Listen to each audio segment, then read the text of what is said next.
Morgan Elsbeth was the Magistrate of the City Calodan on the charred forest world of Corvus, where she was in a deep conflict with the former Jedi Ahsoka Tano.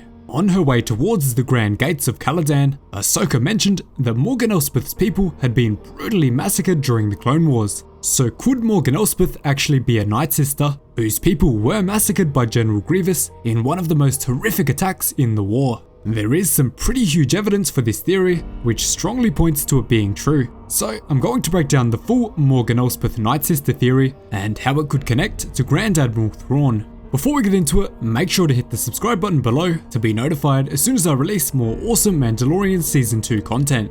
So the first major piece of evidence for the Morgan Elsbeth Nightsister Theory is the fact that Ahsoka tells Mando that Elsbeth's people were slaughtered in a tragic attack during the Clone Wars, which of course angered her deeply and led her to work with the Empire. This massacre that Ahsoka speaks of would actually be referring to the infamous Massacre of the Nightsisters at the hands of General Grievous during the Battle of Dathomir. This event took place after Sith Lord Darth Sidious ordered his apprentice Count Dooku to assassinate his own Sith assassin Asajj Ventress as she was beginning to pose a threat to Sidious's plans. Dooku agreed to his master's command, attempting to assassinate her by having her ship viciously fired on by her own droids. Unfortunately for Dooku, however, she managed to survive this encounter and fled to her homeworld of Dathomir to rejoin her family, which were the Nightsisters. Once Dooku learned that Ventress had returned to the Nightsisters clan on Dathomir, he ordered his cyborg general, Grievous, to invade Dathomir and exterminate every single Nightsister that walked the Red Planet.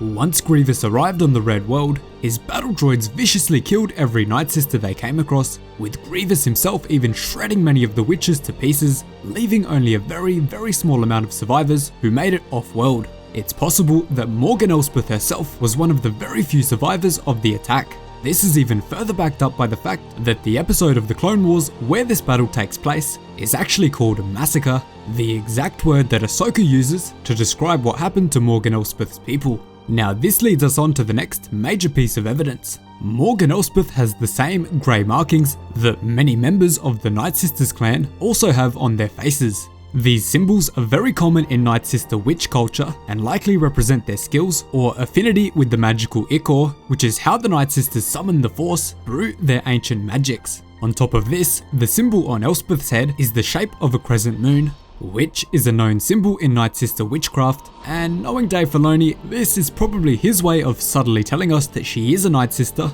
through the symbol of a moon, which is obviously very closely related to the night. These Dathomiri mystic symbols are a huge part of the witch culture and are even engraved on the Talisman of Finding, which Savage Opress used to find his brother and former Sith Lord Darth Maul after he was thought to have been killed by Obi-Wan Kenobi on Naboo. Following that, Morgan Elsbeth is also wearing the same woven red garment that most Nightsisters of Dathomir wear.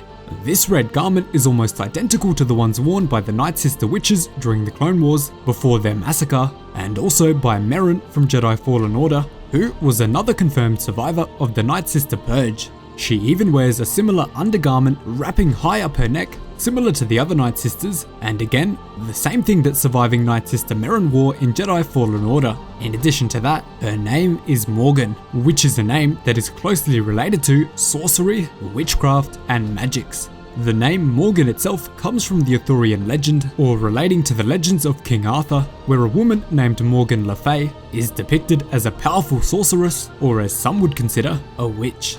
This legend is part of the inspiration for the Dathomir witches in Star Wars, so it makes perfect sense for a witch of Dathomir to have the name Morgan, as we know that Dave Filoni loves making real-world references with his character names. Star Wars has also always placed a huge significance on names and their connection to a character's story, with the obvious examples being Darth Vader, meaning father, and Darth Sidious, meaning insidious. You also have the really obvious ones like Savage Opress, which is literally just two English words with different pronunciation, a character also created by Dave Filoni. And if you've played League of Legends, you will also know just how much of a connection the name Morgan or Morgana is to witches and witchcraft. Further to this, Morgan Elsbeth also has the typical ash grey hair that most of the Nightsisters of Dathomir also have. Although many Nightsisters choose to keep their heads bald like Ventress did throughout the Clone Wars, many more, like Merrin, also choose to grow out their hair to various lengths. Every example of Nightsister hair that we've seen in canon, from Talia, Merrin, and later Ventress herself when she grew it out, have shown that the natural colour of hair for Dathomir witches is ash grey. Although Morgan Elsbeth does have much darker hair, she very clearly has the ash grey colour spilling out at the top of her hair, meaning her natural colour may just be ash grey like the other Dathomir witches, and that she simply dyes her hair but chooses to leave a small amount of grey as a reminder of her culture and past. So now that quite a few things point to Morgan Elsbeth being a Nightsister from Dathomir, there is one big question remaining. If she is a witch of Dathomir, wouldn't that mean she can also use the Force through the ancient Nightsister magics through the Spirit Ichor? Morgan Elsbeth probably did have this power, but chose not to display it in the public eye, obviously because of her position helping the Empire to build their Starfleet and the fact that all Force users were hunted down by the Inquisitors during the time of the Empire. If she were to ever reveal her power, that would put all of her hard work and connections with the Empire at extreme risk. Her attunement to the Nightsisters' Force magics is also probably why she was able to put up such a hard fight against Ahsoka Tano, who is easily one of the most powerful Force users alive at this time, along with Luke Skywalker and very few others. Without the Force guiding her, Morgan Elsbeth would most likely have been defeated by Ahsoka in seconds, even with her Beskar spear. And finally, we were given a piece of evidence which pretty much solidifies and confirms the theory to be about 99% certain. But because this is not a source within a canon story, there's still that 1% of doubt. The hairstylist for Diana Lee Inosanto, goddaughter of Bruce Lee by the way, made an Instagram post on the day that The Mandalorian Season 2 Episode 5 released, saying, "Morgan Elsbeth, aka the Magistrate, one of the last survivors of Dathomir. Hair by me." When I found this, I was incredibly excited, but I had to make sure that this was the actual person who does the hairstyling for The Mandalorian Season 2. So I looked in the credits for Chapter 13, The Jedi, and I was very surprised to see that the name of the person who made the post lined up with the end credits, Maria Sandoval. You should have seen my face when her name popped up, because this is an absolutely massive connection and pretty much solidifies my theory. From what I've heard, this type of information is pretty standard to be given to a hairstylist for productions like this, so they can take inspiration from the same culture within the show.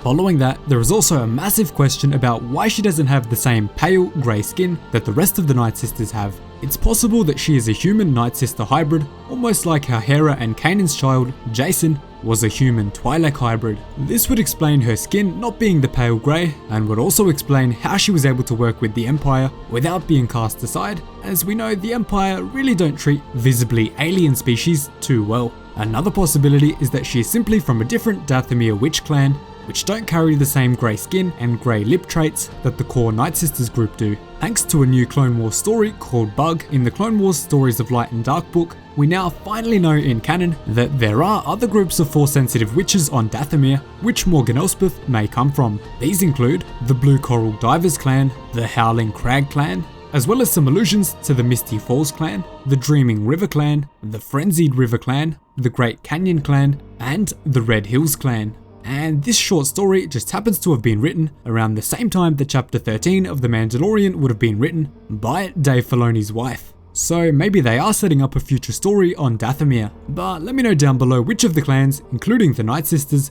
you think Morgan Elsbeth may have come from.